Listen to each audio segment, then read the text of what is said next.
себепшісімен барып қайттық умараға да, Құран жарыстан ұтып алған. Сол кезде біз не нәрсені түсіндік? Көп неден мемлекеттен осындай жамағат болып ұстазымен барады екен Рамазан айында. Олар мына хадиске амал етеді екен. Бір жыл бойында өздеріне умраға не жинайды екен, қаражаттарын жинайды екен да. Сосын Рамазан айының соңғы 10 күндігінде келеді екен ұстаздармен бірге. Ол жердегі мақсаты мына хадиске сүйенеді екен. Пайғамбарымыз саллаллаху алейхи ва саллям айтқан, кімде-кім Рамазан айында Қағбаны тауып ететін болса, ол менімен бірге тауып еткендей болады деген екен да. Яғни менімен бірге умра жасағанымен сауабы солай тең деп. Өзіңіз ойлаңызшы, сол нәрсеге олар ықыластанып, бұл негізі бірінші пайғамбарымызға деген махаббат екен да. Пайғамбарымызға саллаллаху алейхи ва саллямға деген махаббат екен. Сөйтіп олар Рамазан айының соңғы 10 күндігінде солай келеді. Ол тағы бір қатты риза болғаным, олардың ұстанып жатқан уақытының үнемділігіне қатты таңғалдым.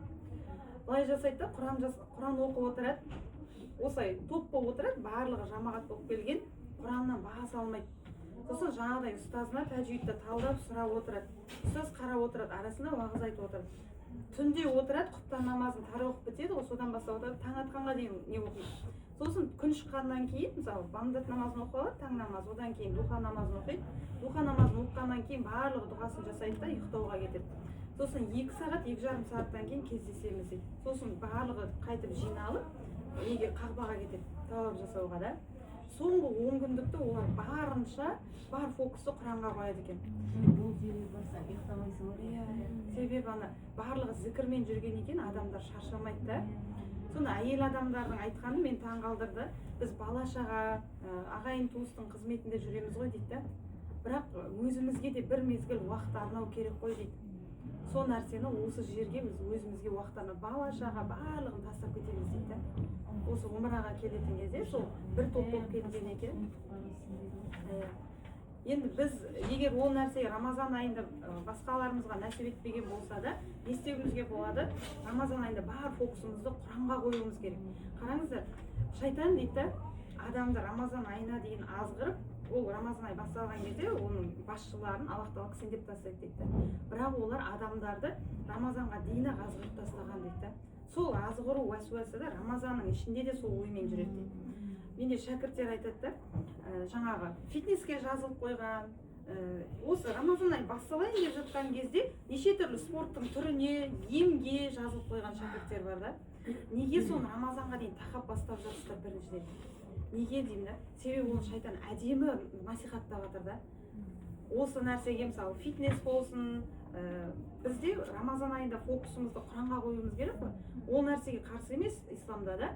Я емделіңіз, не істеңіз, жаңағы басқа қалаға барып ем жүргізесіз ба, фитнеске қатысасыз ба, жүзуге қатысасыз ба, оған қарсы емес.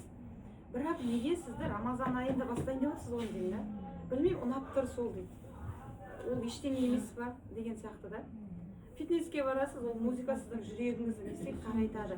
Сіздің неге Құранға деген ықыласыңызды басып қояды. Бұл не деген сөз? Яғни Рамазан айына дейін сізді уәсуас жасап жатыр да. Сондықтан бүгін ойымызды барынша жинақтап, Рамазан айында барлық фокусымызды Құранға қояйық. Бар зейінімізді Құранға қояйық. Ол жылда Аллах тағаладан көмек сұрайық. Кеше менің қыздарым айтып жатыр да, осы орталыққа келгелі дейді, жамағатты көріп, менің орамалға деген махаббатым артты дейді. Бұрын ол нәрсеге қатты мән бермейтін едім дейді. Құранға деген махаббатым артты.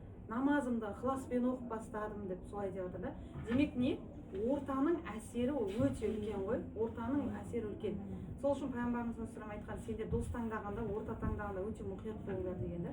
Тіпті білесің бе, көрші таңдағанда да мұқият болыңдар дейді. Бір жерге көшіп бармас бұрын, бірінші үйді сатып алмас бұрын көршілерін қарап алың дейді да. Неге? Себебі ол сенің көршің күнделікті көретін, араласатын адам болғаннан кейін, несе сен досың дініндесің ғой. Енді ол көршімен сен жақын тұрасың, жақын араласқаннан кейін, ол нәрсе қазақта айтады, ол сынықтан басқан барлығы жат деген сияқты. Сол үшін сатып алатын үйімізді таңдауға пайғамбарымыз бізге не істеген кезде, өсиет еткен кезде. Демек, ортаны таңдау өте маңызды екен. Иншалла, Аллах тағала хайырлы ортада нәсіп етсін, шыншыл ортаны нәсіп етсін сіздерге. Бірінші сүрелерімізді оқып алайық, е? Болып жатыр